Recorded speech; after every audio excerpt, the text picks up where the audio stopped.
की दी कमली वाले मैं इन्ना आख्या बच्ची ने मेरी लत्तां जफा मार लिया। रो के कह लगी बाबा किथे टुर गया सै मैं ते तेरियां रामां वेखदी रही वे बाबा मैं तेनू याद करदी रही वे बाबा जो लोग अपने बेटियां दे पुत्रां दे नाल प्यार करदे रहने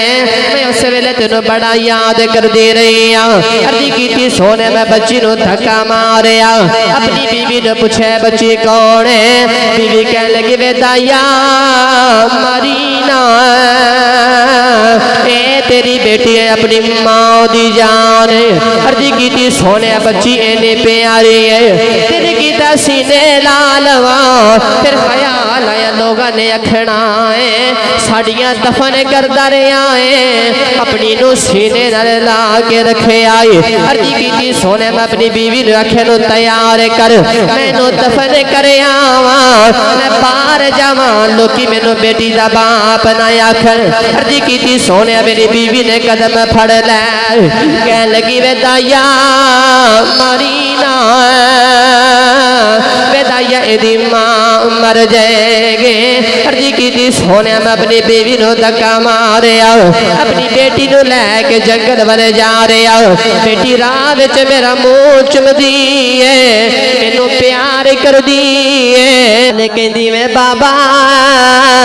किथे टुर गया सै मैं तेरियां यादां करदी रही वे बाबा आ गया मैनू नानके लै जाओ मेरे कोल जोड़े कोई नहीं नवे जोड़े लै दे कह लगी वे बाबा मेरे कोल कपड़े कोई नहीं कपड़े लै दे अर्जी कीती सोने मैं बच्ची नाले बोल दई ने सोने जंगल आया मैं बच्ची नू धुप्पे बैठा के ओदी कबर पे खोदना वा बच्ची मैनू पानी पिलांदी है अपने दुपट्टे नाल मेरा पसीना साफ करदी है नाले कहंदी है बाबा छावे आ जा अर्जी कीती कमले वाले बच्ची दा प्यार वेख मैनू तरस ना आया बच्ची कह लगी वे बाबा छावे आ जा बड़े सालों दा थकिया आया आजा घर चलने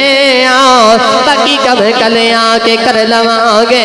अर्जी कीती सोने मैं बच्ची नाल बोल दई नहीं सोने जेड़े वेले बच्ची दी कबर ते आ रही हुई और बच्ची मेरे करीब आई उन मैं कबर च धक्का मारिया सोने बच्ची दियां चीखां निकल गई उन्हें निके निके हाथ जोड़ ले कह लगे बाबा मरी ना